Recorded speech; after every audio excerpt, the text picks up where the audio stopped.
So you think is better in bed than clearly I imagine him to be? Yes, is good in bed, period. Dear Shandy.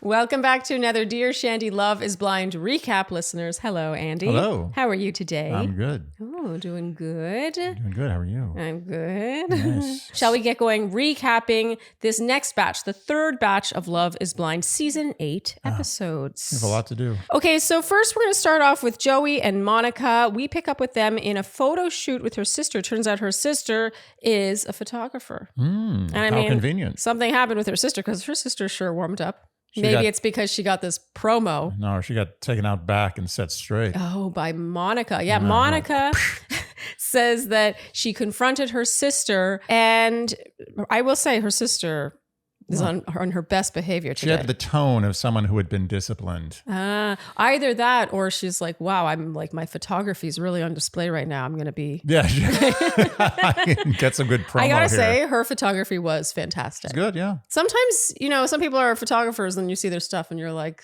And you're a real critic. I mean, you I know, see it's not that things. I'm a photographer, but you see bad photography. I will say that, yeah. You have a good eye for it.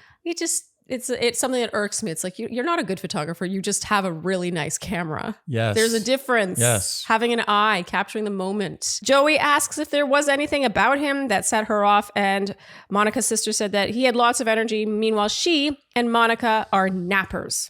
Nappers. I like napping. I gotta say, I don't fully agree with this. I think that someone with high energy and someone with low energy, as long as it's not too big a discrepancy, it can really work. Also, I feel like Monica's high energy.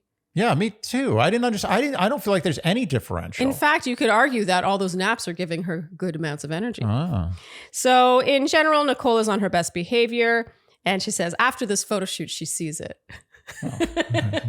Now that she's got like captured it. 1,000 more Instagram followers, she's on board. And in her confessional, Nicole says that when she met Joey, he was too on, but now she sees him as authentic. And in our next scene with Monica and Joey, they play pickleball. I think they're adorable. In another scene, they go to the Marjorie McNeely Conservatory. This, I would say, is the most serious conversation we see the two of them have thus far, meaning it's... Well, okay, maybe the OCD conversation was pretty serious and really interesting, but this felt like it was really about their relationship. And as much as I wanted this conversation to fill me with confidence in them, something about it made me a little like, Yeah, gave me my first inkling of doubt. Oh, so you felt the same way. I didn't know that. I still think they're good, but I felt like just a tiny little crack. I saw a little daylight. Joey, when he's having a serious conversation... he's normally really like goofy and la la la la la and ha ha ha. He's got this great laugh. He's got this great smile. But suddenly when she's like, just so you know, I'm just wondering about the PDA thing. Like I've noticed that, other people are more touchy-feely. You're not like that. And it's not like he reacts poorly. In fact, he reacts really well. And he says, well, I have been working on it. There's just something about him where I'm like, I don't know if I can read him. Yeah. There's a moment in time where I'm like, when he's are not, you who I thought you were? Well, to give Monica some credit, Monica's sister some credit. Yeah. Not that Monica doesn't deserve credit. I'm not taking it away from her. I'm just not giving it to her right now. She did say that he seemed on. And I didn't see that until exactly this conversation. Like, well, maybe I've seen him on so much that I don't know what off is. But that seems like off. And off is different. And I don't know what's going on when he's off. I don't know him. I don't know who that guy is. Yeah, and then I feel bad saying that because he's allowed to be. He's allowed. I feel bad for the clown, the sad clown. Maybe he's not actually happy-go-lucky all the time. And I'm not saying he's a fraud. I'm just saying that I agree that the version we saw in this serious conversation was a version I wasn't aware of and that I wasn't sure where it was coming from. Yes, and I wasn't sure where it was going. Yeah. I wasn't sure if he was just... the problem with this show is it casts doubt on anyone. Of course. Anyone and everyone, Well, it's right? like a big game of Clue. Who's in this for the wrong reasons? We said this last week. Yeah. Oh, we did? Okay. Last week it was Colonel Mustard with the candlestick holder in the library. Everyone is guilty until proven innocent. Yeah, and I feel bad for saying that because I think Joey... I think I just don't want to be played a fool. No, you know what I agree. mean? None of us do. We're like, is it him? Is it him? You're right. It's Clue But again. that's part of the fun of the game. Sometimes you are the fool. That's the risk. I still am an optimist with these Me two. too. Me I think too. they're really cute. I love Me the too. specificity with which they praise each other. They talk love languages. Hers are words of affirmation and physical touch. And that's how she brings up the PDA thing. And his response... It wasn't his response that gave me pause. It wasn't, oh, I've tried to improve. I hope you've noticed. And she's like, yeah, I have noticed that.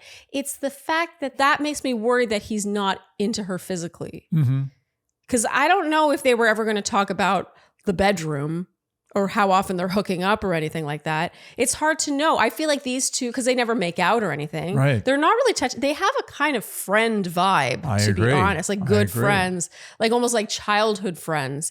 And so that's what concerns me a bit. It's not so much the communication of this. It's the fact that I'm like, might he be more into physical touch and PDA with someone else? That's what I'm not sure Yeah, about. well, we don't know what his PDA appetite is. Yeah, totally. So we have no bearing. Nonetheless, he praises her communication, her intelligence. She's caring, empathetic. She appreciates how he keeps her in the moment. She says he has facets, all the facets. Congrats on your facets. I thought that was really cute. The one other thing I want to mention about them is when they have the bachelor and bachelorette parties. The theme for the bachelorette party is elderly, which was so cute. Yeah. I absolutely loved this because usually they're all like gussied up, you know Right. what I mean? Well, they want to look hot. Yeah. And I don't know, something about them with their like when Taylor had like the breathing tubes, I was like, I love these girls. That's great. It made me fall in love with them. I always like on Halloween, I always like when I found a girl who was dressed in an outfit that was not becoming, did not make her look good. Like sexy. I was always drawn to that. I was like, good for you. But the reason I'm mentioning it is Monica says when they get to the carousel and they're looking for their animals, she says, I want one that goes up and down. Cute. I loved this. Monica is my friend crush of the season. Aw, Like I want to be friends with Monica. She's just so cute. And she also explains why the Mall of America is perfect for this occasion. It's what put Minnesota on the map. And Andy, this is where we discussed that we both recall having been to the Mall of America, but we cannot remember when or why. I have no idea why I was there. I don't know why I was just 100% sure I've been there. Is there another famous? No, it's Mall of America. I was in Mall of America in Minnesota. I don't remember why. Isn't there a big one in Syracuse? Maybe I'm confusing it with fun fact, Mall of America is the biggest mall in America. Yeah. But it's not even in the top 10 of big malls in the world. Really? And you will never, in a million years, guess where the biggest mall in the world is. Go ahead. I'll give you 3 guesses. I know what you're going to guess. Go ahead.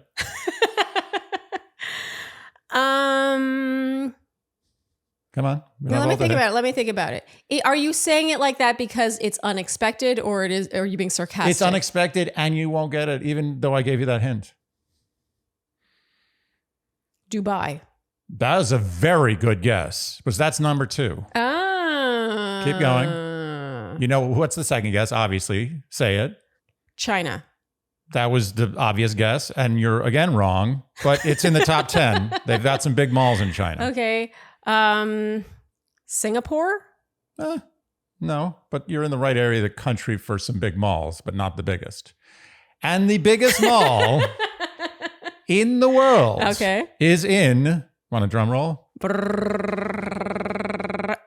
Iran. What? Yes, the mall in Tehran is the biggest mall in the world by far. Okay, I was not expecting that. No one is. You're right. Even people in Iran are like, oh, you're kidding me. This is the biggest mall? Iran. Biggest mall. Almost 2 million square feet. Okay. Anyway, the point of all this is to say the Mall of America is so famous that we both think we've been to the Mall of America. We just don't remember when. Yes. I think I was a child. Should we ask our Shandys to tell us when we were at the Mall of America? Okay, Andy, for Joey and Monica, shall we do our 1, 2, 3, yay or nay? Let's do it. 1, 2, 3, yay. Okay. All right. So we're still sticking with yay, even though we're like, Joey, is there another side to him? It's a yay. Yeah, that Nicole saw all along, maybe. Okay, moving on to Devin and... Yaby? That's a good word. Yaby instead of maybe? No. Stop trying to make yaby happen, Andy. Sorry. Yaby's not maybe a it'll thing. happen now. Okay, so moving on to Devin and Virginia. In our first scene with them, they meet Virginia's mom. And Andy, you didn't think her mom seemed impressed with her ring. She said, "Ooh, let me see the ring." And then she showed it to her and she was just like, yeah. You were like, I thought this was Netflix. Yeah, I thought they could afford a couple more carats there. I liked her ring. No, it was a nice ring. I'm just saying, if I knew that my daughter was on Netflix, a company that has more money than like the whole planet combined, I would expect the ring to be big. You would think like audacious, like ostentatiously big. Yeah, you would think that they would make a bigger deal about the rings on this show, but they really don't. They don't do any. No Neil Lane, nothing. It's just like suddenly a ring appears. Suddenly it appears. It's a very modest ring. There's no picking of the ring. No picking of the ring. It's like, oh, here's a ring. I'm going to be honest. I could do with a bit more ring. And it's not that I'm even like, ooh, ring, ring, ring. It's more that I think that could add another dimension to this show. Well, I think The Bachelor does that right. I think the ring is an important thing, but it's like, here it is. This is happening. Although when you're not paying for the ring, it's a little different, to be honest. Yeah, but I think it's still interesting to see what someone chooses. I agree. And I love it when you see the selection. Like they have 6 rings to choose from. And they're like, well, I think she would like this ring. And by the way, we're not talking about size. I'm not talking about the size of the ring. I just want the ring to be like, I want to see it. I want to see the discussion. I want to see the choosing of it. I want to see the shape. I want to see the shape. It's like, oh, I know she likes gold. Gold, silver, pave. What kind of pave are we talking? Yes, exactly. I'm not a pave guy. Yeah, I just think it would just give like your eyes something else to look at for a moment. That's all. Something other than brass wine glasses.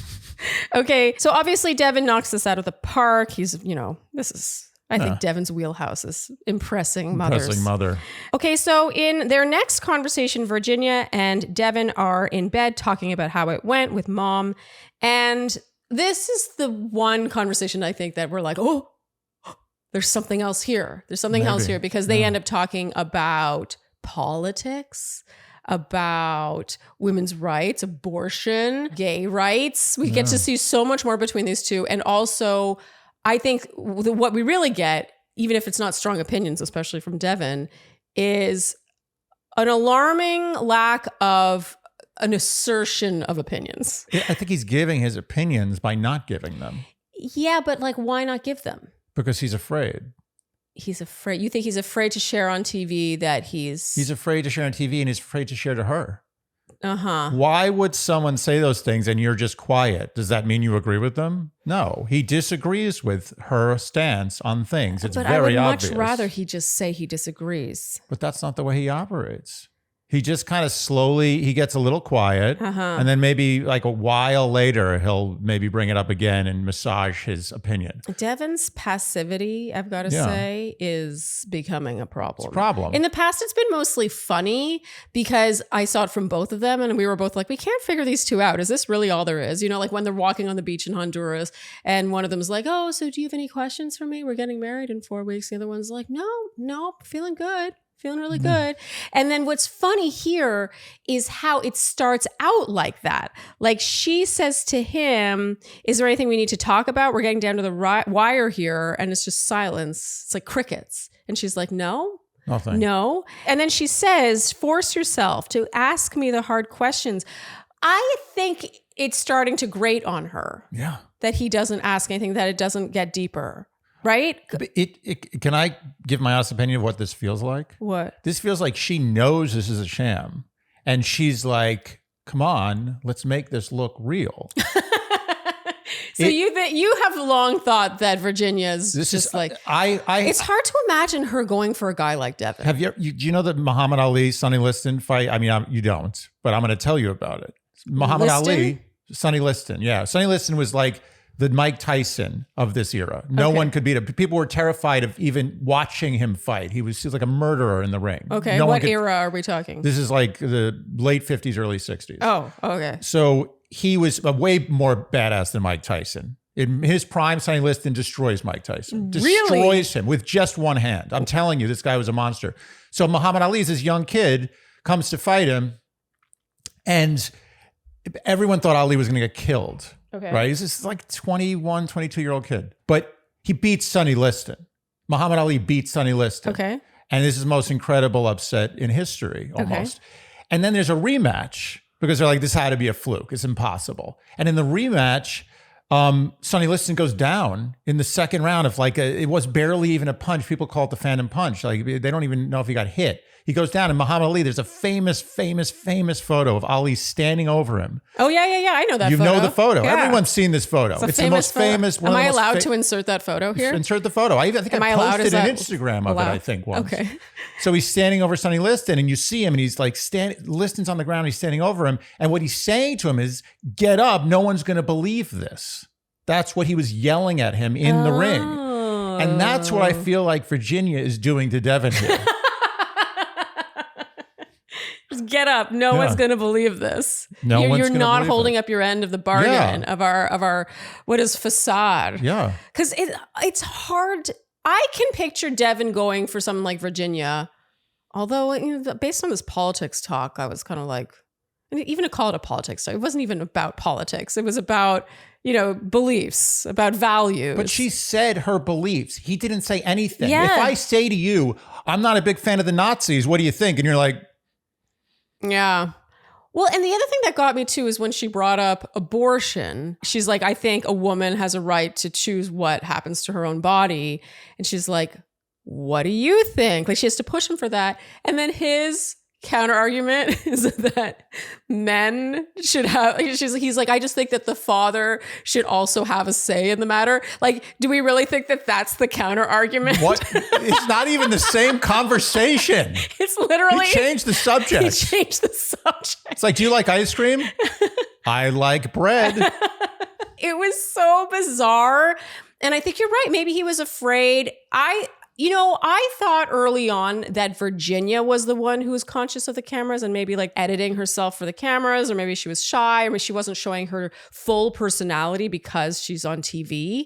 But in this batch, I was like, oh, wait, no, there's Virginia. She just needed to warm up to us or warm up to the whole situation. And now I'm like, oh, it's Devin. It's Devin who's like, I can't even express an opinion that I think pretty obviously have. It's pretty clear where his beliefs are. Yes, but why doesn't he just express them? Because he knows it's going to go against what she believes. He knows how it's he going to didn't go even against the narrative of their relationship, which is seemingly somewhat of a sham. He didn't even say that he voted Republican. He said his parents did. He almost looked like a deer in headlights when she started going in this direction. This is the thing. If this was a normal conversation in real life between two people who were thinking about getting married, this would be the end of that marriage discussion, and most likely the end of the relationship, unless the person asking the questions didn't care at all about politics or general beliefs. Just didn't care. Was just asking for just to kill time. Yeah. And I don't believe either is true. I think that if Virginia does what I think she's going to do, which is get married and break up with him in about 6 months, she's a genius. Why? I think she's the perfect foil. No, but I think it would be smarter to not get married. Yeah, but she signed the prenup. Oh, so you think the prenup? Yes. But so I'm confused. You think Virginia is acting or not acting? This is the thing. I like Virginia so much. I'm going to create a narrative for myself. Okay.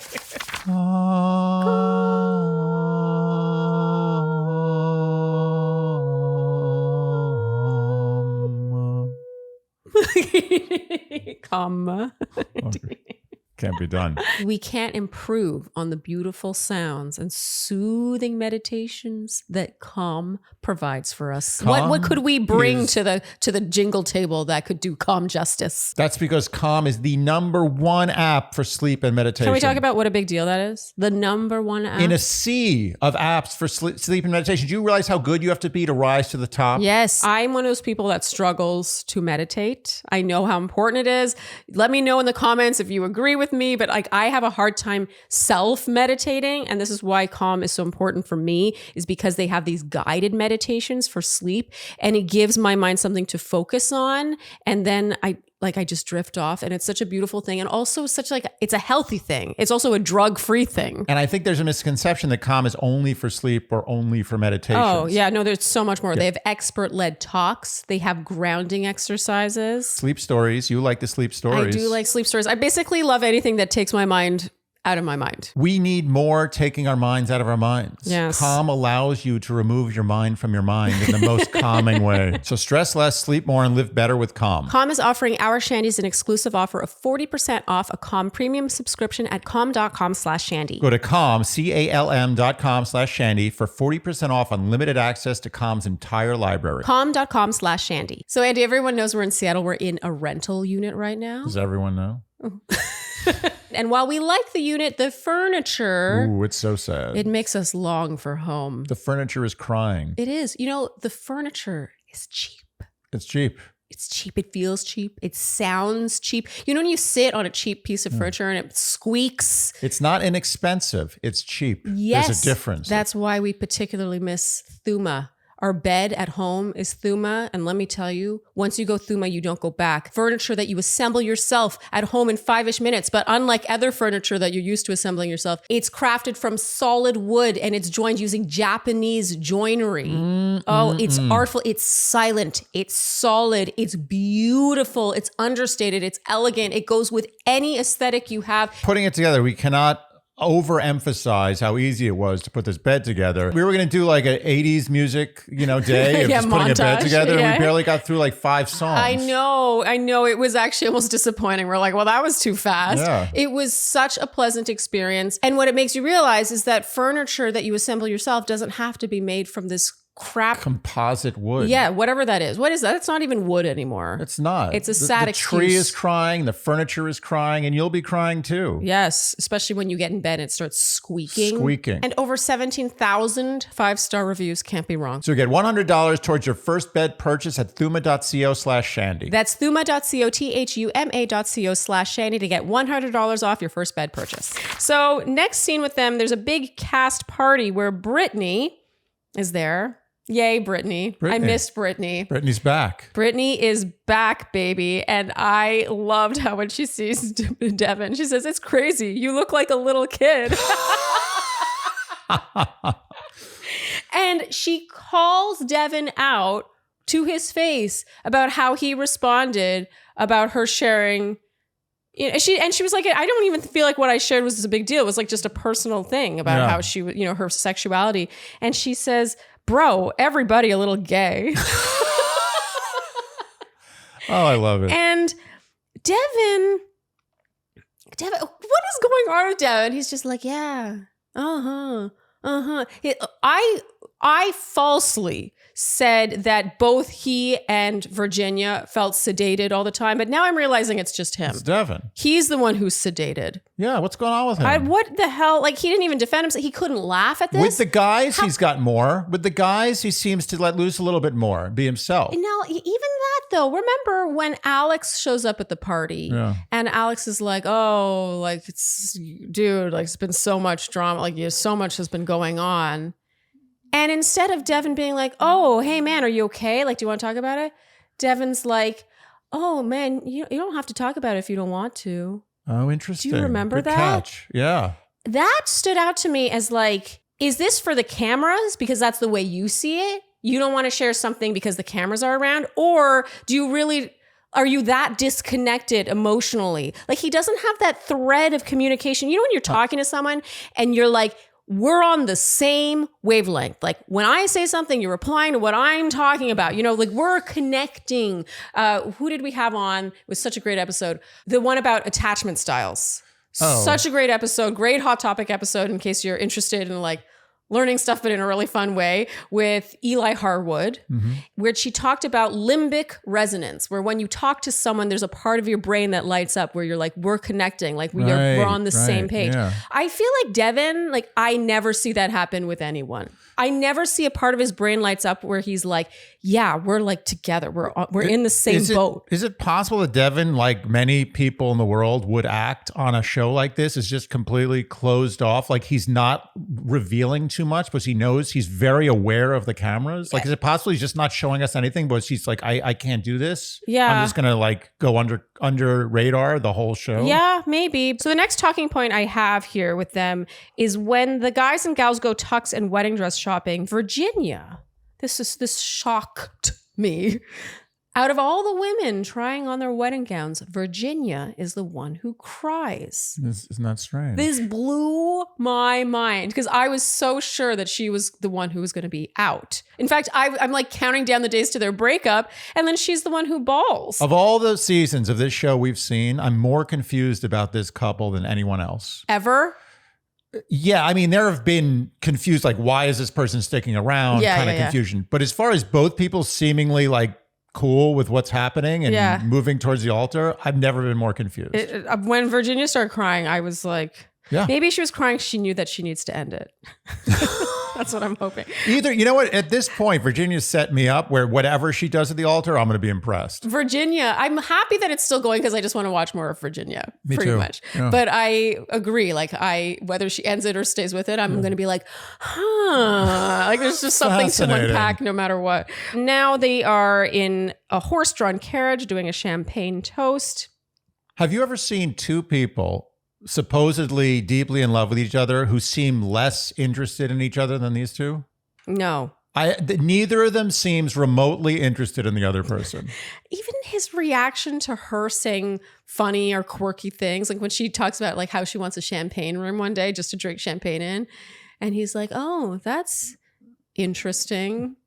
Yeah, there's no where's the banter? There's no where's spark, the nothing. like staring in each other's eyes and like talking about how much, I don't know, even the standard rote sort of bachelor Love is Blind things they say. In her confessional, Virginia talks again. This is a theme about how pure-hearted he is. He's a great guy. This is the big theme for her. I would have probably agree with that. Pure-hearted, but nice. Yeah, probably. Like, you need more than pure-hearted. She's not clear-hearted though.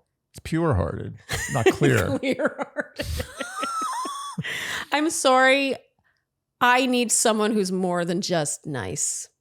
Clearly. You need nice with an edge. You need something else in there. Something. Limbic resonance. Limbic resonance. They get a fancy dinner, and here she says, is there anything she needs to know? Anything pending, she says. Pending. I love this. And there's a long silence, and he goes, no. Oh. He gives her gifts here, and it would seem gifts are his love language. Basically, he gives her a gold basketball that says Team Buckley on it, and basketball jerseys with their names, Team Buckley, blah, blah, blah. I don't love these. So does she, when these gifts happen in this show, do they actually, the cast members, do they go and get this done, or is this production? I'm not sure, because on The Bachelor, they don't have their phones. They don't have, they're not out in the world. They're in the real world here, so they could technically do it. He could have gotten this. I would like to believe he did, because that gives him like something to hold on to. She was definitely touched by it. Yeah. It's possible a producer was like, do you have an idea for gifts? I got an idea. The producer said that to him. How about a Buckley basketball? Oh. It's like, that's not a bad idea. I don't love the assumption that she would change her last name. There's a lot of problems here. That's the least of them, but I agree with you. I agree with you. And now in our final scene with Virginia and Devin, the prenup thing comes back up, and this scene annoyed me so much. They do something that normally a show like The Bachelor does, and usually Love is Blind is above doing this, where they took away all the music and they made it seem really suspenseful, like he had a big issue. Yeah, exactly. Yeah, like he was like, Virginia, I want to talk about the prenup. I looked at it with my family's attorney and my mom, and it's set up like, huh? And it's fine. It's fine. They sign it together, and suddenly it goes from silence to like tinkly music. Ugh.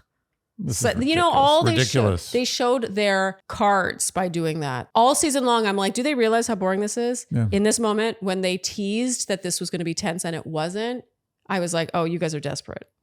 I agree. They don't have anything. They're just they're grasping for straws, and usually they are just overloaded with options in this department. It really comes down to casting on this show, and I hate to say it, luck too. You know, imagine if we replaced two of these couples with Madison and Alex and Mason and Meg. A completely don't bring it different up. scene. Don't bring it We'll up. get there. Still sore over that. Okay, so our next couple now, Daniel and Taylor. So in our first scene with them, they play mini golf. The most we see in terms of romance between them. And the reason I'm pointing this out is because, Andy, you've been you're like, can you even imagine these two making out? Yeah. We've been having a hard time buying the chemistry here. I understand there's a mutual love of Christmas. Yes. And I think they get along in a functional way. But the most we see here is a forehead kiss. I'm wondering if maybe they're shy about PDA. I think I'm starting to realize that a lot of the couples on this show are like, oh my God, cameras. All the time. Yes. Like when we talked about last week, we felt that this season feels very buttoned up. And I feel like everyone's kind of on their best behavior. They're all a bit like this. I think that I've been mistaking their like kind of shell-shocked deer in headlights feeling around all these cameras with being a certain like personality or maybe not being good together. And I'm really starting to think it's more so the cameras. Well, I think with all these shows, there's a certain half-life to these dating shows. Yeah. The first season is always just like they don't know what's going to happen. But now as the seasons go on and on with The Bachelor, Bachelorette, Love is Blind, all these shows, eventually they get seasoned. Yeah. And people who go on the show know the structure. They know what's going on. They know the pitfalls previous cast members have fallen into with publicity. And they're very careful. I think they're very guarded about what happens in front of the cameras. And that makes the show less good. Inherently, yes. They become self-aware. Yeah, and remember there was a moment, I think it was at the wedding dress trying on, there was a confessional Monica had. Love Monica.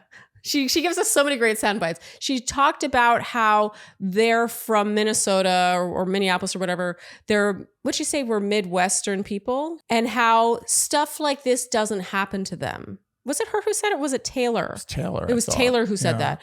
Okay. So I give credit to Taylor. I give credit to Monica all the time. No, Taylor said this wonderful thing. But I feel like that right there, stuff like this doesn't happen to people like us. To me, that's more about the whole part of this show. Last week, Andy, you guessed the population of Minneapolis. I did. And you guessed 500,000. And based on my Googling, that was pretty accurate. And if you compare the size of that city to other cities that Love is Blind has gone to, I would say it's on the smaller side. Yeah, definitely. And so I think it might be, I don't know, I think there's a connection personally between how comfortable these people are with just like being their true selves and also being hyper aware that they're on TV. And by the way, I'm from Ottawa, Canada. I don't think that Ottawa would be any different. Yeah. In this situation. I don't mean to make it sound like I don't know, like all big city about it. I really don't think I'm big city.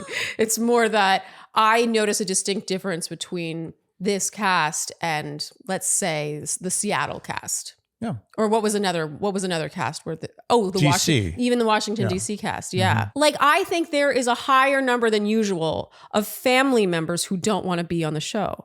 Parents who don't want to be involved, who are disapproving. This is BS. I don't want to get involved with Dave's this. sister, who so all these family members are like, it's not what we do. It feels very judgy towards the show and kind of like protective.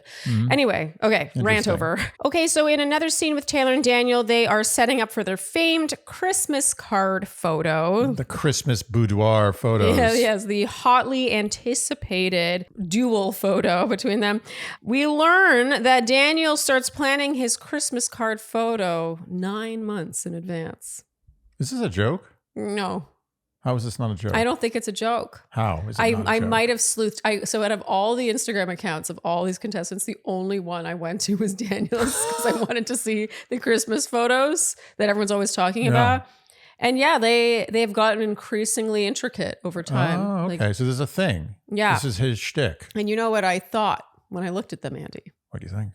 Remember last week you speculated about his family's financial situation. I did, I recall. Yeah, well, the first thing I thought when I saw the elaborateness of these Christmas photos was like, he's got some money to I spend. just saw, what I saw was means. Yeah. Like if you have time to do this, you don't have to worry about much. Yeah, that's what stood out to me. You're not worried about where your next meal's coming from. This ends up being cute. They look sweet together. Yeah. I do have a weird, God, I sound so critical, but I do have a weird thing about fake Christmas. Fake Christmas is a little weird. Like when you set up a tree, it's July, and you're doing all this stuff to then send out for Christmas. It's like weird. Yeah. I don't know if it's fake Christmas. It's fake Christmas. Christmas shouldn't be fake. Should be in the moment. Should be just the feeling you're having during Christmas. Can we talk about how commercialized that holiday is? That it's like, duh, fake Christmas. Christmas is There's like more than half the trees in people's living rooms at Christmas time are literally plastic. Christmas was made. It was made by companies. Yeah. Like not Christmas, like the original Christmas, yes. It's a real holiday, actually really observed. But like modern Christmas, last like 75 years, you know is what it 100% Forbes 400 creation. Cha-ching, cha-ching, cha-ching. Oh, yeah. Also, weddings. Weddings. Oh my God, when they go wedding dress shopping. When I went wedding dress shopping. Valentine's Day. What the hell is Valentine's Day? It's true. So now the ladies go wedding dress shopping, and Taylor, this is a moment that really stood out to me. It's such a mom moment. Mm-hmm. And to me, I don't know, it just stood out. Taylor tries on her first gown. I think it looks stunning on her. Yeah. And she comes out, everyone's like, ooh, ah, ooh, ah. And her mother's like, the girls are a little too out. Huh. I was like, wow. It stood out to me because isn't Taylor like 30 years old? Yeah, they're very close, as you said last time. Last week, very I went close. on and on about how, close, involved. I suspect that Taylor tells her mother everything. Her mother probably has a big influence on decisions Taylor makes in her life. And I don't know, just something about this. I don't know. I felt like Taylor liked this dress. And then when her mother was like, the girls, Taylor was like, oh yeah, I don't like it either. Yeah, I noticed that too. She was very quick. She wasn't like, oh, mom. And that's not to suggest I don't think her other dress was also beautiful. They both, no, the second one was great too. Yeah, they were both beautiful. Everyone said she looked like a princess in the first one, but a queen in the second one. Queen is more modest than a princess. Yeah, princess is still attracting princes. Yeah, she's trying to get the attention to become a queen. Yeah, but something about this stood out to me, the way Taylor just like deferred to her. Yeah. And she's still just trying on the dresses. I don't know. This just stood out to me. Can we also talk about how hilarious humans are? Like, these are the things that give life to a child. Like, what are we hiding here? Enough of this. Okay, and in our final scene with Taylor and Daniel, they go skating for her birthday. It's also their last date. Turns out this is Minnesota's state sport, ice skating. Another Canadian thing. I'm just saying, very Canadian, Minnesota. What I loved about this is Taylor. I feel like if Taylor were from another state, she would not know how to ice skate. And it was so cool seeing her ice skate and be very good at it. Yeah. Like, she seemed very comfortable. I don't know. I just loved it. I always find it cool when I go to places where a thing is the thing that they do. Yeah. And I'm always like, oh, everyone can do this thing. Yes. Taylor mentions that Daniel hasn't had a relationship in 10 years. Does he worry about leaving his singledom behind? And he says that if you want more in life, you have to leave certain things behind. And I actually appreciated this. I thought this was a really good answer. Instead of pretending like, oh, I never liked being single anyway or whatever. You know what I mean? He doesn't lie. I thought his answer was very honest and showed an understanding of how life works. If you want to grow, if you want more out of life, oftentimes what it requires is the death of other things. There's constant births and deaths. You want to make an omelet, you got to crack some eggs. Yeah, and this is something I feel someone like Dave doesn't really understand. You know, the idea of, when he later on with Lauren says that he has a problem with wanting what he doesn't have. Do you know what I mean? Like when something, and we will get there, obviously. I feel like Daniel, I don't know if it was how he was raised or what, but he doesn't have that same issue. I think he'll make a really good partner, actually. Yes, I agree. His answer to this question, to me, spoke volumes. Yeah. Okay, Andy, let's keep with our tradition and do our yay or nay. And not to spoil anything, I don't know. I may be coming around with these two. Drinking the Kool-Aid, huh? Yeah, I think I am drinking the Kool-Aid. Me too. It tastes good. What flavor is it? Blue? Blue. I like a blue drink. Is that your favorite color of drink? Blue raspberry. It's not my favorite color. I think I prefer a red. Like I like a cherry. Red is the safe bet. Like a slush puppy. Yeah, Did red's you have always slush the safe puppy? bet. Yeah. Slush puppy Red's score? the best. Yeah. Blue feels a little like it's too poison. Artificial. Yeah. But a blue raspberry flavor. Yeah, that's a good. Whoever invented the blue raspberry, smart people over there at the Blue Raspberry Company. Yes. Okay. So 1, 2, 3. Yay. Okay. We're both drinking the blue raspberry. Yeah, I think I'm starting to come around with these two, and I can't believe I'm saying that. I think we were both really thrown off by the TikTok Yeah. Wait, TikTok? No, Instagram following. Instagram. Yeah. Yeah, what was that? Oh my God, Instagram would be so pissed if they heard that I just said TikTok accidentally. TikTok may soon be Instagram. Isn't there talks of the Zuckerberg buying the TikTok? Is there? I heard something like that, but who knows? Who cares? God. Who cares about them all? I don't care. You're right. We're not going to use up minutes in this recap talking about that. We used up 1 second. Continue. I think the whole Instagram following debacle really cast a very negative shadow on these two. Yeah. I said last week that I worried Taylor might be a nice guys finish last kind of girl, but I think I might be standing corrected, and I am thrilled to be corrected. To be wrong think about Love that. is Blind is a great forum for nice guys finish last girls turning into nice guys finish first. People. Okay, we'll move on now, Andy, to Dave and Lauren. Whew. Okay, roll up your sleeves. We can do this. So we are picking up with Lauren being frustrated at Dave. So the last time we saw them, it was a big cliffhanger. She's saying, okay, he keeps saying he wants things to work out, but then he leaves, hangs out with his friends, and yet she's the one not ready for marriage. Of course, he didn't reply to her text. Of course, when he does come, he's got all these excuses. His phone died, his car, blah, blah, blah. He's so that kind of guy who always has died guy. Yeah, he's the phone guy, died guy. Okay, in our next scene, Dave meets Lauren's mother. Oh, it was Lauren who said stuff like this doesn't happen to people like us. Oh. It was Lauren. It was Lauren. It was Lauren. She said her family is Midwest people. Whoops. Right. Okay, we give credit to Lauren.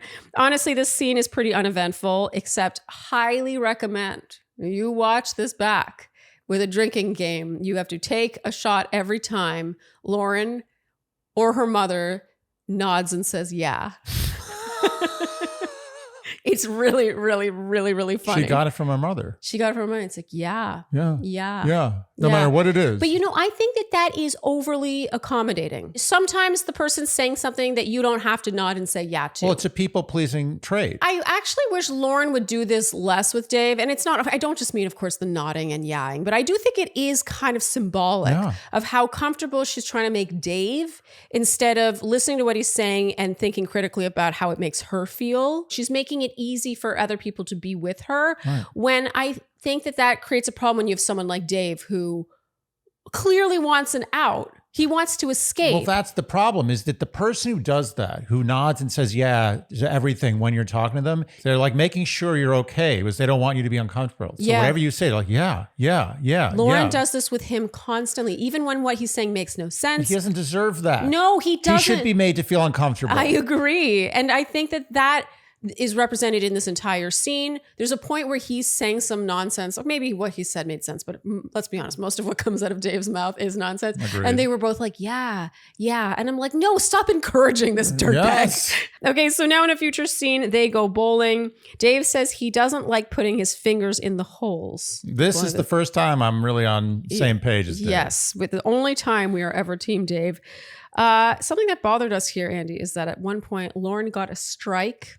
No reaction. He had no reaction. Nothing. What kind of monster has no reaction when their significant other gets a strike? Even when I'm bowling with someone I don't like. Yeah. I take advantage of, oh my God, there's something to get excited about. Yes. I don't have to have that weird, awkward expression when someone knocks down like 4 or 5 pins and I'm like, Even just a high five. A high five. So they chat about the next night when they're going to see everyone. And Lauren's a good listener. She says, you mentioned on the boat in Honduras that there's a high risk of you falling back on the opinions of others. I'm going to tell you. Something about you mentioning on the boat in Honduras sounds much more romantic and cool than it actually was. Yeah, and also the thing that he tends to fall back on the opinions of others. Yeah. I mean, talk about foreshadowing. And can we think of a less attractive trait in your potential partner in life? And also, how alone do you feel with a partner like that? Yeah, and he'll sooner fall back on those opinions than your opinion, your truth, the person that you're supposed to be marrying. So we hear more about how unsupportive his sister is. And she says that the relationship will improve when his sister finally meets her and his friends meet her. Yeah. And at this point, I was like, girl. What I wrote was girl needs a reality check.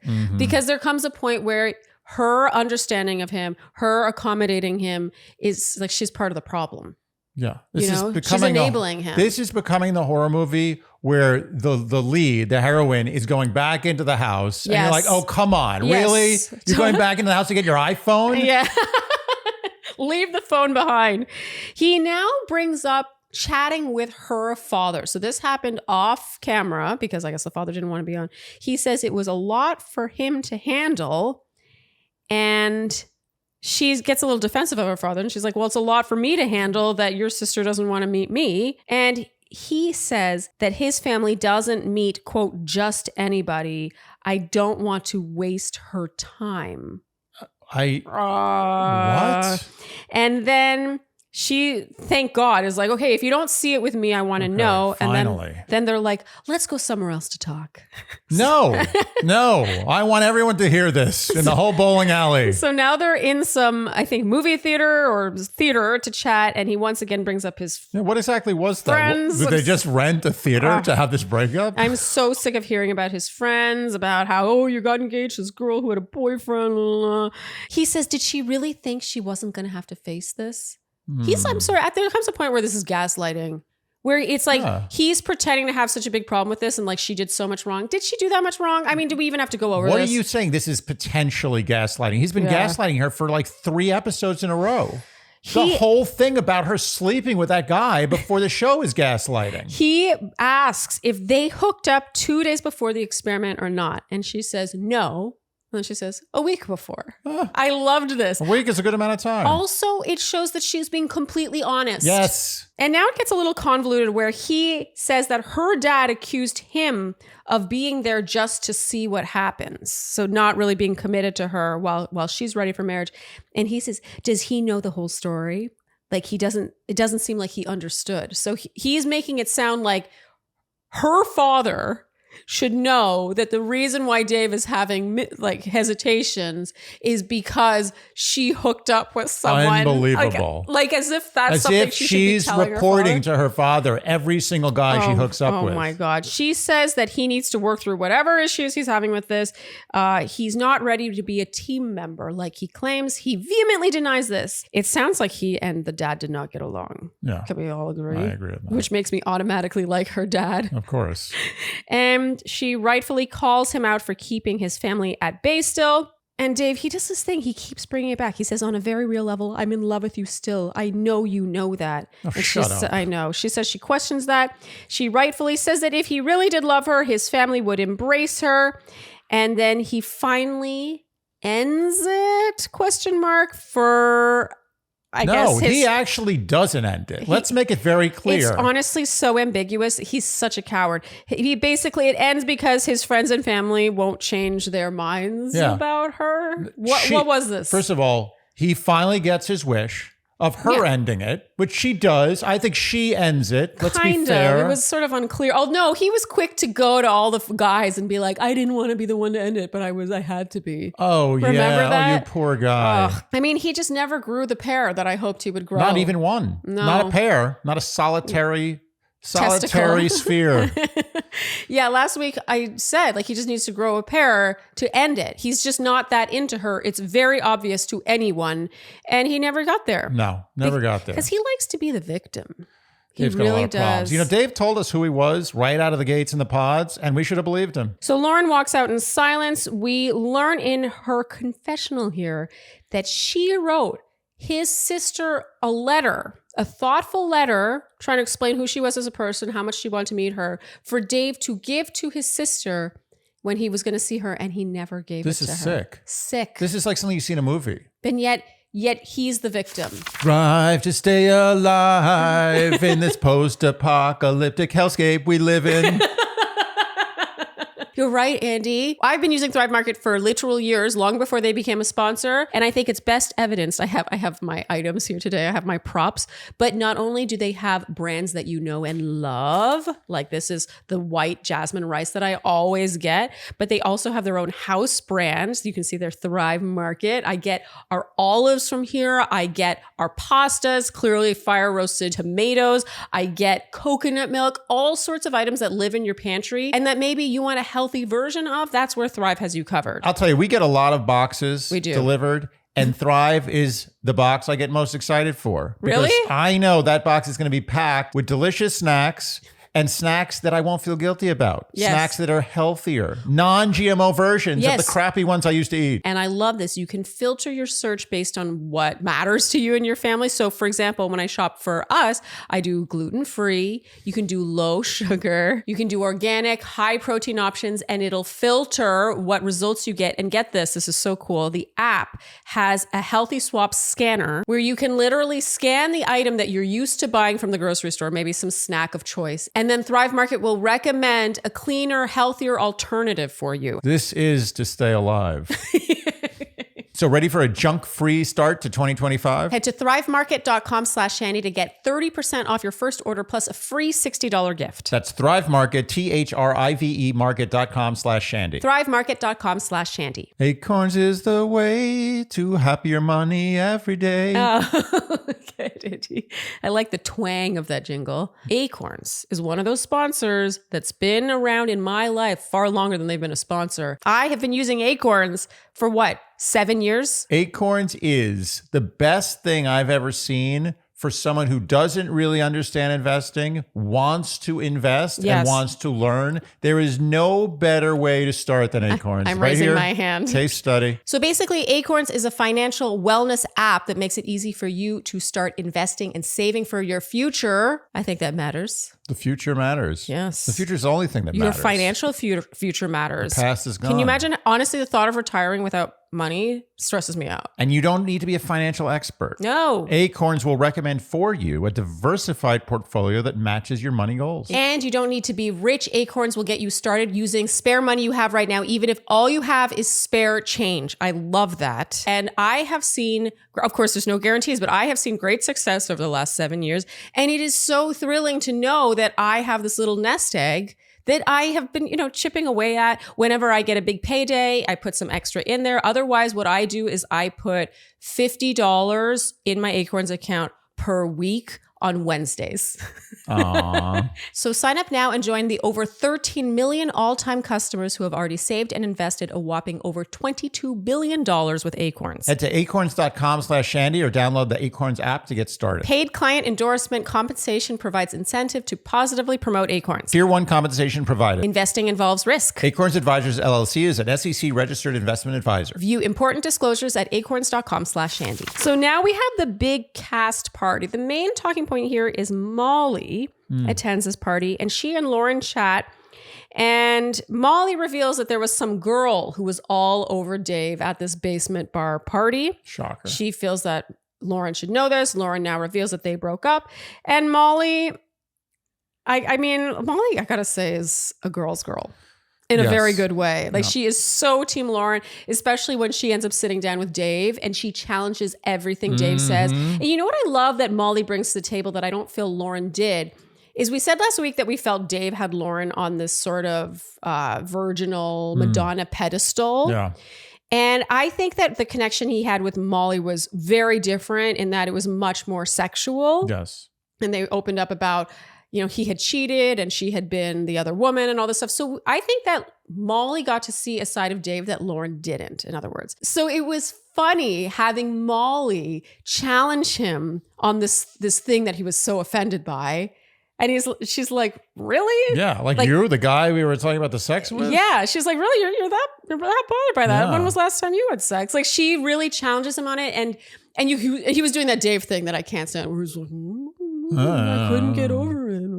And I loved how she never backed down and she really was team Lauren throughout. Molly gets MVP at this party. Oh my God. So satisfying to see her rip him to shreds. And by the end, she's like, well, bye. Yeah, exactly. Which is what Lauren should have done a long time ago. Right. And now Dave and Lauren talk at this party. I wrote no. Because going into it, we hear him say that he struggles with wanting what he can't have. He doesn't want what he has while he has it. Oh. He's seeing Lauren across the room and he misses her. He wants to touch her.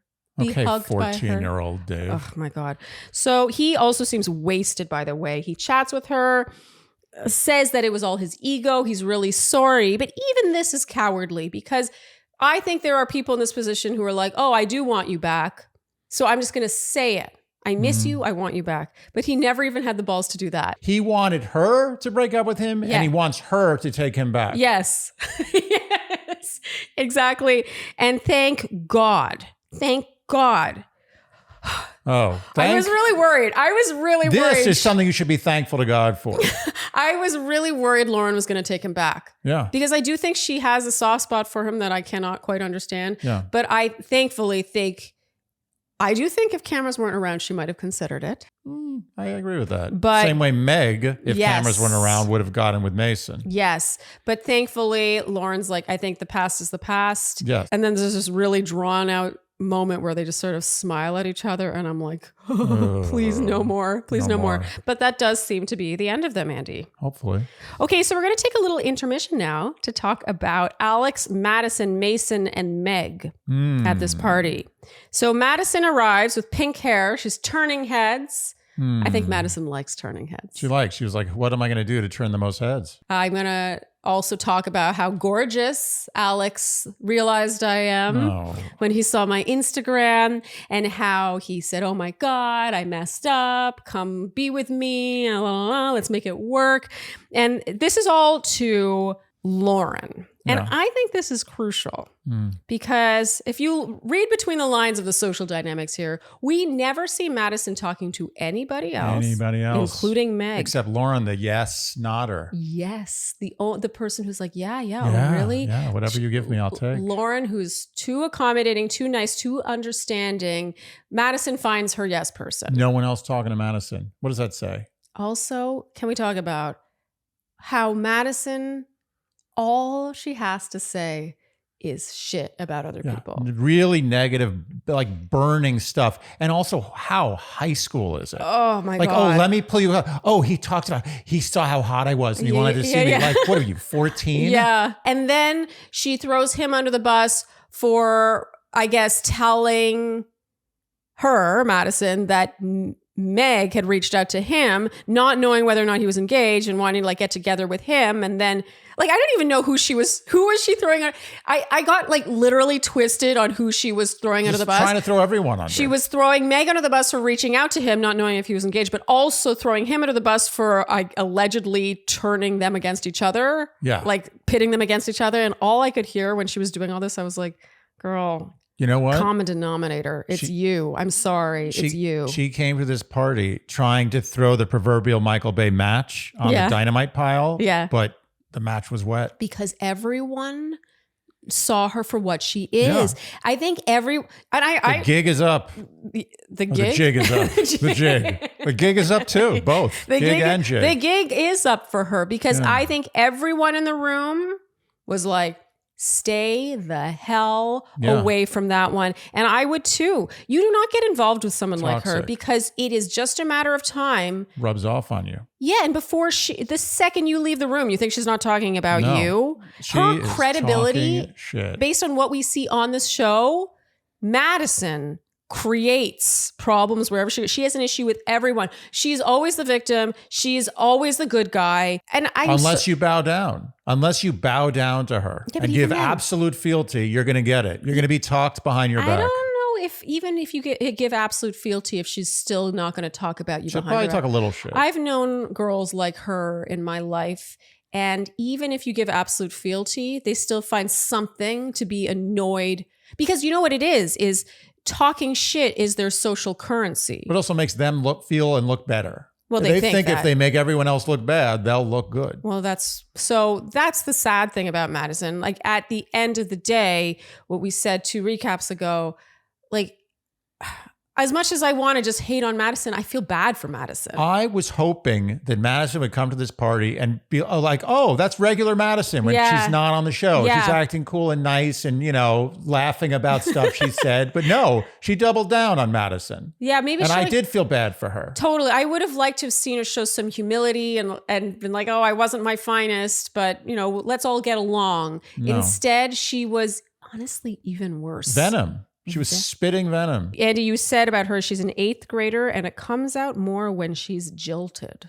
Mm-hmm. Yeah, she had some bones to pick, and she was not afraid to pick them. And unfortunately, all it did was make me feel more correct about our take 2 weeks ago. And I really do feel sorry for her. I'm not saying that facetiously. No, I really feel like I hope she finds the help, works on herself. And I hope she looks at this season and says, oh, I don't like that me. I could do better than that. Yes, most crucially. Okay, so let's quickly talk Mason and Meg. Oh, we got our wish. But no, we didn't get our wish because they're not on the season. They walk in hand in hand. Well, we got the wish that we... What we got, and I told you so. Yes, that's what I meant to say. Which is basically the same as a wish. Even better than a wish. Yeah, we said 2 weeks ago that had Madison not manipulated Meg into feeling weak and like second choice and feeling shame for saying yes to Mason, we think they might have worked out as a couple. 100%. No cameras involved. They're together instantly. Instead, Meg had to, and I respect it, she had to save face. She knew that everyone was watching, but now they're together. So, then they were together. I don't know if they're now together. How telling is it that you didn't see Meg talking to Madison at this party? Yeah, it goes unspoken. She was like radioactive. Did you notice how Madison even sort of placed herself off center of the group? Like she knew that she wasn't part. She knew that she had to be on the periphery. Yeah, you want me to say that again? Oh, Madison did Madison. Did you notice how Madison was kind of off the main center of the party? Like she was kind of like... I don't think she meant to be. I think that people just stayed away from her. No, it's like if you want to have the negative shit talking, come here. This is a station for that. It's a station. Yeah, we're poor. I honestly think Lauren just got unlucky. She's like, oh, yeah. Yeah, it's like, uh-oh, I'm here. I'm the one. Yeah. I'm the one. I like Mason and Meg together. I hope this works. I think they're super cute. And can I make a wish, Andy? I don't think the wish is going to work. It's too late in the season. But I really would like to trade in one of our couples for them. Can we do it? Can we do it? Let's do it. I would way rather watch them. They're so fun. This goes without saying. Any of the people that left the show, I would rather have on the show. Is that not Madison, nice? Why did she have to Michael Bay everything? She Michael Bayed it. She doesn't want other people to be happy. No. She's exactly that's what she does. She's a stereotype. She's a caricature if of she who she can't is. have it, no one can. Yep. If I don't win this game, I'm taking the game board and I'm flipping it upside down. The problem is at the heart, you have to choose happiness. Yeah. You Happiness have to comes choose from here. Yes, you have to choose your own happiness. She's expecting to find happiness somewhere else or to find happiness in other people's unhappiness. It doesn't work that way. It never works. No. Anyone who finds happiness in other people's unhappiness is guaranteed to be an unhappy person. They are the most deeply unhappy people of them all. That's why whenever she was kind of like grinning and cackling and like looking at these people askance and just being so conniving, all I could see was pain. It's all you need to do to find out if someone's actually a good person. It doesn't work all the time, but it's a good benchmark. Is see how they react to other people's suffering. Yes. And other people's joy. And most importantly, other people's joy. We noticed that when we first met and we were on cloud 9 together. Exactly 9. It was really fascinating. And I think anyone listening will have a moment that they can relate to in their own lives where it's like, oh, something went really well for me. I got an amazing promotion, or I met the love of my life, or this huge opportunity happened for me. Who was genuinely happy for you. Real friends are always celebrating your victories, not mourning your losses with you. Yes. But they are also mourning your losses. But they're also celebrating your victories. Well, they're pretending to mourn your losses while secretly celebrating. They're getting satisfaction. Yes. Because the reality is the people who are not really your friends are deep down enjoying your losses, and they feel like the savior, like, ooh, I get to enjoy the loss and I get to act like I'm saving them. Yes. But really, they don't give a shit about you. Yeah. If they don't celebrate your victories and your happiness, it's not your friend, period. Agreed completely. And I think that's where we can close this Madison chapter, unfortunately, until the reunion. Rest in peace. Okay, so moving on now to Ben and Sara. So they're at a coffee shop and they're discussing the famed TikTok about him. Mm-hmm. And Ben is unsurprisingly dismissive of said TikTok. He said that girl doesn't know him. The only thing that concerns him is how Sara views him. And Sara, this is Sarah's theme on this season. She says she doesn't want to discredit the girl, but it happened a while before she met him. Yeah. That's how she is, I think, she's like, oh, I have my values. This is what I really believe. Do you agree with me? And it's like, and he's like, oh, yeah, I kind of agree with you. And she's like, okay, good enough for me. I think, and of course, this fits like a puzzle piece because Ben is like, what do you want me to say? I'll say it. Okay, I agree. Give me the line. Yeah. Give me the line. And she's like, do you agree with me? And he's like, yeah. And she's like, great. All right. Yay. Good. Okay, they of course patch this up. Andy, you called this a nothing burger, and I have to give you credit, Andy. You called this exactly last week. Thank you. You said this would be absolutely nothing. It would smooth over, and they would make it to the wedding. Okay, so now Sara and Ben meet Sara's sister Lisa and her partner Kelsey. And as usual, this was a lot of them selling their relationship. She goes on and on and on about how great he is. They talk religion. I loved Kelsey. Kelsey does not play. She goes on a rant about accepting people who are LGBTQ. She's like, it's accepting. Yeah, it's just we are. We are. And when they talk about being financially conservative but socially liberal comes up, Kelsey is like, you guys really need to have a conversation about politics. Andy, you said she's body slamming them. And then when Ben steps away to go to the bathroom, Lisa and Kelsey are honest about having a hard time with this. Mm-hmm. Yeah. They say that they love her, but this guy could be anybody. It could be anybody you want. Ben's like, I could be anybody else too. You want me to be someone? Yeah. Who do you want me to be? I could be the villain. I could be the hero. Yeah. Anyone you want. Just tell me what you want to hear. What's the answer? Give me a multiple choice. What's the thing they do on Who Wants to Be a Millionaire where it's like, ask the audience. Oh, yeah. Or where they Lifeline. A lifeline, they eliminate half the options. Yeah. That's sad when they still get it wrong. Remember when that show was really huge for a bit? I'm pretty sure it's still on. Is Chris Harrison? It's in like 10 different countries, I think. Is Chris Harrison still the host of that? I have no idea. Curious. Sara insists she and Ben are so similar.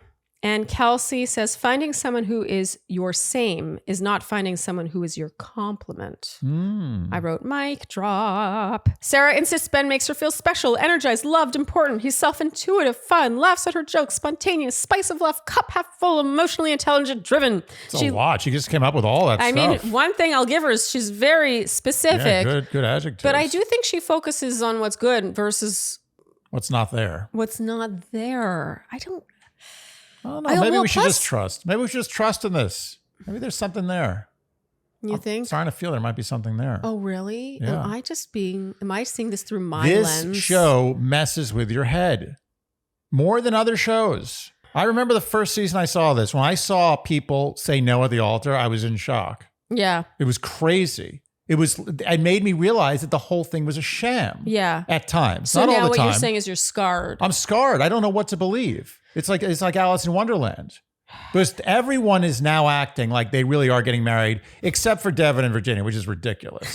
But apparently they are getting married. They signed a She's prenup. crying with the dress. They have the most paperwork out of any of them, The most Andy. paperwork. Okay, so the big group party now, I just want to mention this. It has nothing really to do with Ben and Sara, except something that stood out to me. When Lauren arrives, Ben goes up to greet her and says, "You didn't come with Dave?"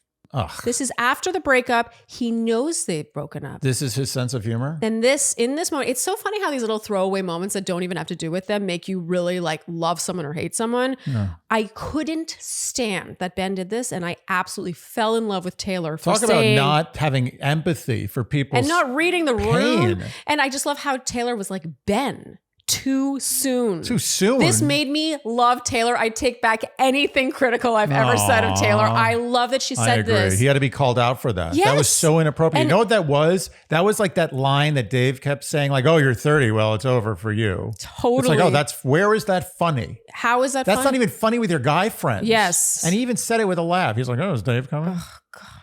I'm sorry. That's said about Ben so much. That's not nice. It's not nice. It's not funny. It showed a cluelessness. He's talking to the person. It would be a little funny or still not nice if he said it to someone else. He's like, oh, where's Dave? But not to her. How does the person who makes that joke end up with someone like Sara, who's so socially conscious? Sarah's got blinders on. You know what I mean? Let me tell you something. Sarah likes Ben. No question about it. She likes him. She's passionately into Ben, and she's putting on blinders for a lot of stuff. She's putting on blinders for everything. How else can you explain it? I just don't get it. I don't get what she sees in him. Well, she sees it, so you have to accept it. Okay. I'll work on it. Yeah. Okay, so now in a later scene, they go to church with his friend. There was a funny moment when the pastor, is it a pastor? Minister, pastor, all the same, I guess. Minister, I think is it's it all the same? Well, there's a priest that's Catholic. Yeah, this is not Catholic. This is minister or pastor. So the pastor says, I hate assembling things, because he's giving some anecdote. It's in my marriage contract, which is the worst joke ever. And Ben's like, ha, ha, ha, ha. Yeah. And Sarah's like, yeah.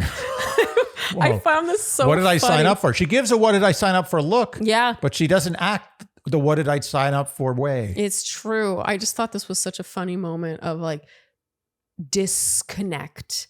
You know, when you're with someone, like you've started dating someone, and the first time they laugh at a joke or find something funny that you not only do you not find it funny, but you're like, how the hell could you find that funny? And that, to me, that moment, because we've all experienced it. I don't even know if it's ick, but it's the end. It's a moment where you're like, and you. Well, it's the end of Camelot. Yes. Paradise. It's the Garden of Eden. You've eaten the apple. It's over. You're right. It's the end of Camelot. It's the moment where you're like, everything goes away. The rose-colored glasses go away, and you're like, yeah. Oh, it's over. The record stops. It's over. That's, to me, the moment I've known it's been over many times in my dating days. It's like, you just found that funny. Oh, no. It's a problem. Again.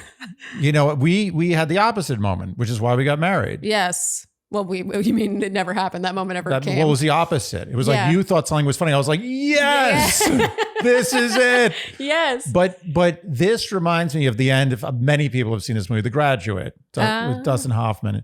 And at the end, he like drives this car like 100 miles. He runs out of gas. He's running down the road for like miles to get to this church where this woman's getting married who he loves, and he doesn't want her to marry this guy. He runs into the church. He's like, no, this is over. Stop. Yeah. And she ends up running with him, and they leave the church and they jump on a bus, and they're sitting in the back seat of the bus, and it starts playing the Simon and Garfunkel song. And, which one? Hello, Darkness, My Old Friend, I think. I love that song. It's a great song. All Simon and Garfunkel is great. But they're sitting at the back of this bus, and they've just gone through this whole crazy thing to be together. And you can see, it's great acting. You can see slowly the expression on their faces going to like, oh, so now we're in real life. Like, we're doing this thing. And this was probably not right. And it's an amazing ending of a movie. And that's the feeling I thought should be happening during this mega church or whatever this was. But it didn't. Somehow it went back to her being over the moon for him. In the end, in her confessional, Sara says she didn't really get much out of it, but she'd come back. Okay, so now this igloo stargazing date. That's what people say when they go to Denny's.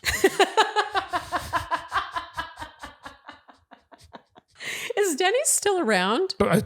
Is Denny's still around? That's a yes. That's someone who has not been to Denny's recently. I have not been to Denny's No, recently. they are still around. They are strong. They almost went bust about 20 years ago, but they're good. They got bailed out, let me guess, by a bank.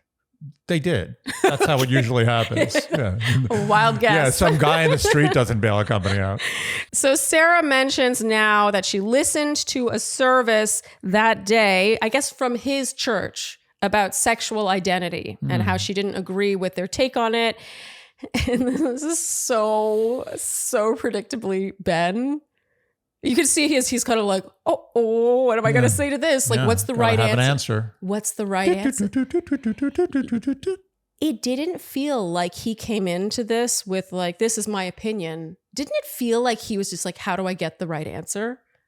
You know, you can see someone's face when they're like, I have an opinion that's my own versus what's the opinion you want me to give? This is what I will say about Ben. Ben on this show is goal-oriented. His period. He did say he wanted to be a pro football player at one point. Yeah. You know, I think that I believe that he was a very good football player. And I believe he's trying to reclaim that glory that he was robbed of. Isn't that throwaway comment about how he really wanted to be a says professional? Everything. It really and does. by the way, he is good at football. Yeah, I could tell just by the way he threw the ball. He's an athlete. And the kick. Yeah. That kick. Can we talk about the kick? I think he's athletic and competitive. He wants to win. And he will win this game no matter what it takes. Yeah. He manages to sort of dance out of this. She says, how did he not know the church's stance on sexual identity? And he's like, I just don't remember. I didn't read that part. Missed that part. Yeah. Ben has a very conveniently poor memory when it comes to things that I think will be the wrong answer. Yeah. Not what she wants to hear. Suddenly he doesn't remember. Sort of like the TikTok girl. Yeah. I do not recall. She's pretty steadfast in being progressive and not agreeing with the church's messaging. And in between chews of food, he says, I agree. I agree. He just says, good. He doesn't assert any opinion. He just agrees with her. She says she wouldn't go again to church, but maybe on Christmas or a holiday, but she wouldn't be invested. How would he feel about exploring other churches together? And what do you think he does, Andy? He's definitely open to it. Yes, he agrees with her. He's open. He's just never thought about it. Yeah, it's like churches, synagogues, mosques, whatever the hell you want. The one time we see Ben crack, I feel like in this entire season, is when she says, I have other values. She's like, I'm very strong in my values, and I swear I have other values too. And he was like, yeah, you would think that based on the amount of airtime this has gotten, that this is your only value. I think that showed his discomfort. And finally, she's like, well, do you have any more questions for me? And he just says he's exhausted. He's had a long day at work. And the subject just sort of goes away. It does a magic trick. It goes away. It flies away. Like doves, white doves into the sunset. In the dome, he farts. Yeah, that was bold move. It felt a little early for me, but I guess bold move to do that inside an enclosed space. And now their big wedding day. Ben, with his friends, is already tasting. This stood out to me. He's already tasting the I told you so he's going to have 10 years into their marriage about being right about each other. That's what he wants. That's all he cares about at this point is being right. Isn't that interesting? That stood out to me. It's weird. He said, he was like, I know, like in 10 years, I'm going to have been right about this. I was like, that's a weird thing to say on your wedding day. A little weird. It sounds so defensive, doesn't it? Yeah. Sara mentions having gone to church. Her mother's into this. Yeah. It's like, you should go to church more. And I think the most interesting part of this whole wedding day is when Lisa and Kelsey whisper to each other about being worried that Sara will say yes because she just wants to please everyone and not because it's actually what she wants to do. And then, oh my God, Sarah's stepdad arrives. I love this guy. Yeah. He arrives and he's like, it's too fast. It's just like, good opener. I love this guy. And Sara in her confessional says that her heart is saying yes, but her brain is saying no. And we're all like, uh-oh. And now it's the big wedding day. Since when did her brain get involved? Maybe he's really amazing in bed. Is that possible? Yes, that's the thing that I'm saying. Oh, okay. Did I not make that explicitly clear? No, I guess you did make it clear 2 weeks ago. She is very physically into this guy. That is very clear.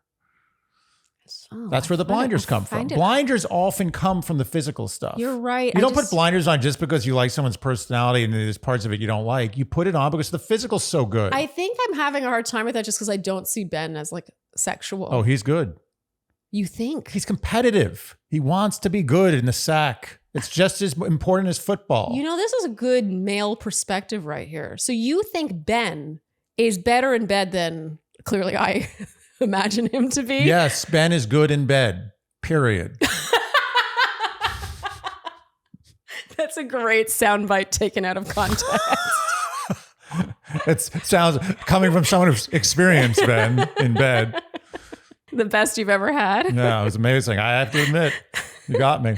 Okay, so now Sara is about to walk down the aisle and her stepdad, oh my God, this conversation. He's like, so what do you like about this guy? Yeah, what's wrong with you? And Sara is just like, he's amazing. Almost like frustrated. Yeah. She's like, he's amazing. Like, And he says, amazing? yeah. Is he smart? Are you sure you picked the smartest one of the litter? I loved this. And he says, what are you most excited about? And she says, just to live life. And he says, do you think he'll make a difference? Oh my God. Wow. I love this guy. I mean, this guy's great TV. Well, he's saying the things that he's not supposed to say, but are probably true. Literally, he's about to walk her down the aisle and he's asking standard about to walk your daughter down the aisle talk. Is he smart? Yeah. You sure? Are you doing this? He says, and I thought this was amazing, he says his advice, he says he'll support whatever she wants to do, whatever decision she makes, but his advice is that marriage is a constant. What are we going to do? I loved this. Yeah. And it's not like, I mean, we've been married for what, a little over a 10 years, decade yeah. now. And we got the I told you so that Ben was looking for. we didn't cash in. We should call everybody. So not to suggest that we really, we haven't been married 30, 40 years or anything like that. But 10 years in, I can attest that that's true. Mm-hmm. It's a constant, what are we going to do? Yeah. Constant problem solving. Constant. And I thought that was great advice. And obviously the cliffhanger is at the altar, is she going to say yes? Yeah. Okay, Andy, do right. you think Sara is going to say yes? It's not even a yay or nay. We think they are going to say yes? Because I think it's pretty obvious that Ben's going to say yes. Wait, oh my God. I don't know what's going to happen, but I'm going to, let's just do it. Can you imagine if he said no? I could imagine anything in the show. Okay, so are we doing yay or nay them in general? Let's just do yay or nay like the way we do it with everyone. Yay or nay for them. Make it simple. Okay. 1, 2, 3. Yay. Yay. Yeah, yay. Crazy, right? Know how I got there. I don't like it. No, it is what it is. But I don't want to be so negative. So, if it's yay, we wish them the best. We really do. That sounds empty. We don't have to qualify it. We don't have to wish them the best. I'm like, oh, if it's yay, then congratulations. These are not our close friends. They're not family. It's a TV show.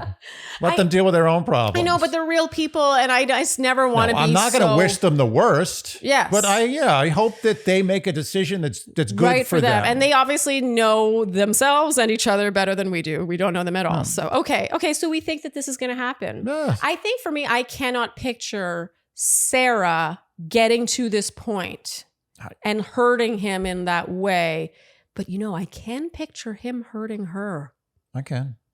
I can picture him hurting her. I can too. Because I think Ben ultimately, as much as he's like at her service throughout this whole show, it's still a show. And the second they go into real life, I think it's the Ben show, meaning I think Ben's looking out for himself. Oh, after this altar business, it's going to be all Ben. Ben knows where this is going. He's going to control the narrative, and he's going to eventually end it, in my opinion. Unless he sees their relationship as like a stepping stone. Yeah, or the golden goose, and therefore this is negative talk. I feel bad. You're right. I feel bad. Maybe this is a beautiful relationship. We don't see it. You're right. We wish them the best. We're going to stop being negative. Wish them the best. Yes. Cheers to the happy couple. I think. Okay, Andy, that's a wrap for this recap. Shall we do our usual who we would go for? Yes. Let's do it. Okay. I'm going to guess you. Okay, go ahead. And we can include anyone who was in this batch.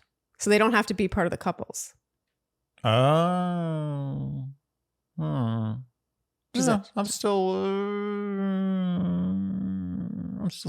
Okay, so for you, I'm going to say it's between Monica and Molly. Yes. And I think you are going to go Molly. Yes. Damn, I'm good. You are good. That's what 10 years of marriage looks like right there. Okay, now you'd guess me. This should be easy. I just haven't thought about it. I actually have to think about it. I feel like this. Oh, because we're doing people who have come back. Oh, yeah. Okay, I got it. I have to think about it.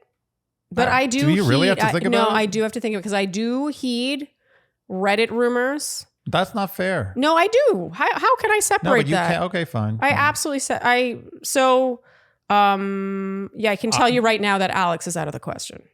Yeah, but Alex wasn't my guy. Okay. Let me think about this for a second. It's not fair. You're taking away my thunder here. I know who it is.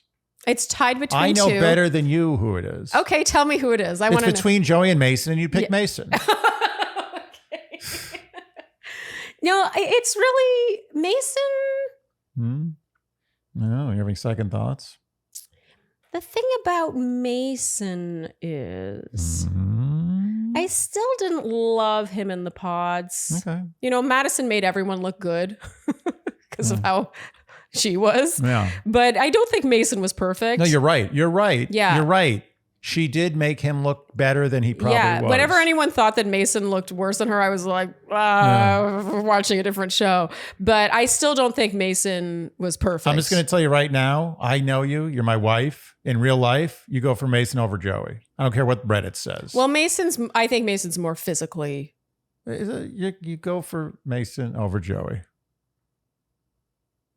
Okay, I'll give you that. Okay. I'll give you that. It took longer than it should have, but we arrived. Okay, that is a wrap, Andy, for this recap. If you enjoyed what you heard today, you know what we will ask of you, and that is to like, subscribe, hit the notification bell, follow us on Instagram and TikTok. Leave us Apple and Spotify. Podcast ratings and reviews. Tell your friends and generally do all the things you would do to support a podcast you enjoy. Thank you. Okay. Ruby. Okay. Oh. No, go to mommy. Go to mommy. Ruby. Go to mommy. Go to mommy. Come on. Oh, okay. Oh, I tried. Did you have a nice time in your house? Okay, go to mommy. Go to mommy. Yes. Oh, that's nice. Thank you so much for tuning in, and we'll see you next time on Dear Shandy. Bye-bye. Dear Shandy.